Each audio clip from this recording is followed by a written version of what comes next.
Good morning to all. Today we will start our new chapter, and this chapter is the theory of balanced growth. And you all know that this theory is firstly given by Friedrich List and then explained by Arthur Young, Professor Narkse Lewis, and Rosenstein Rodan. In our first video lecture, we discussed about the basis of this theory. The first basis of this theory is supply side, and we explain this supply side in our previous video lecture. In this video lecture, we will explain the demand side of balanced growth.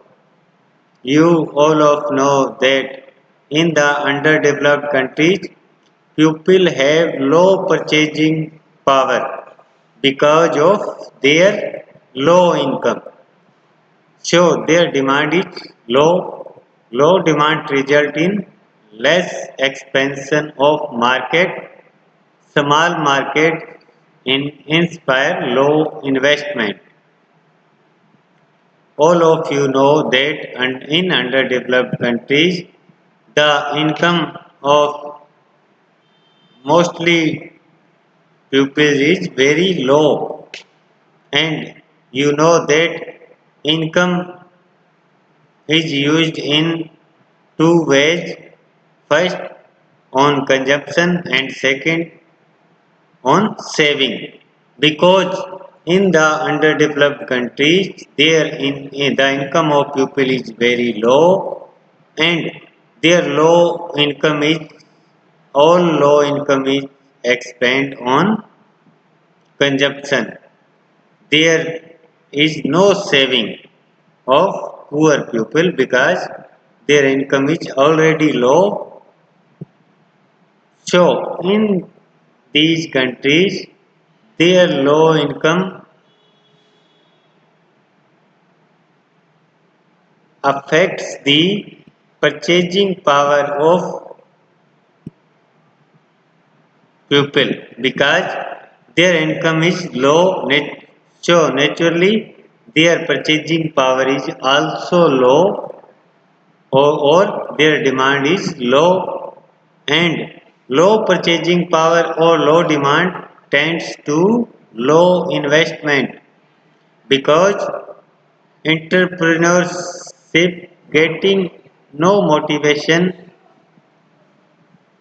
to make big investment because the purchasing power of the people is low, their demand is low, therefore the investment is also low in these underdeveloped countries, and low investment tends to low capital formation, and then low capital formation tends to low productivity, and in next step, due to low productivity, the income of these countries also remains low. So this is the circle of vicious circle of poverty from demand side because it begins from low income and it ends on low income. It starts from low income, low purchasing power, low investment, low productivity, and then it ends on low income. In these underdeveloped countries, these countries are poor because they are poor.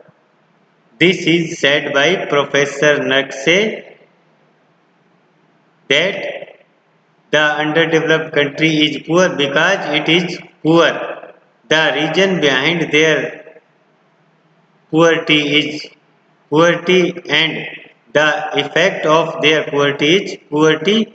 So, this circle of demand side begins with low income.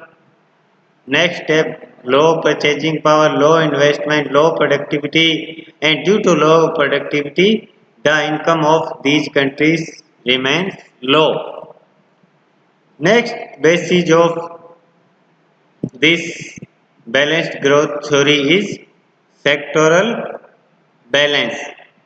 In sectoral balance means economic development of all the sector in an economy. There are many types of sector in an economy like agriculture sector, industrial sector and service sector. As agriculture and industry are complementary to each other because the production of agriculture sector is used by industrial sector as a raw material. Thus, expansion of industry will require expansion of agriculture and vice versa. The machinery produced by industrial sector is also used by agriculture sector to increase their production, and the production of agriculture sector is used by industrial sector as a raw material. Again, expansion of industrial sector for will raise the demand for raw material, which will only be supplied by expanding of agriculture sector. Professor Lewis maintained that if these sectors are simultaneously developed, the relative pricing among them can be maintained.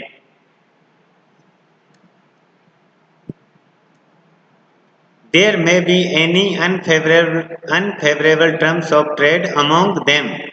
If an economy is invest in one of its sector, then there may be any unfavorable terms of trade among them. In the same manner, a balance between domestic trade and foreign trade becomes essential during the process of economic development. Thus, according to Professor Lewis, the domestic sectors must grow in balance with the foreign sector. So, this balanced growth theory tells that a country should invest in its all sector like agriculture sector, industrial sector, service sector, as well as domestic sector and foreign sector, because the demand of one sector is depends upon the supply of the other sector, and each sector is dependent upon other sector for its demand, for its supply, for its raw material.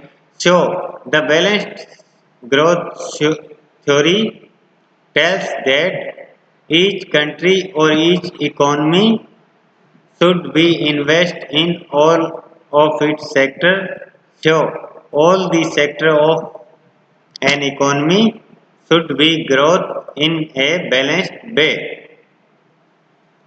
Thank you.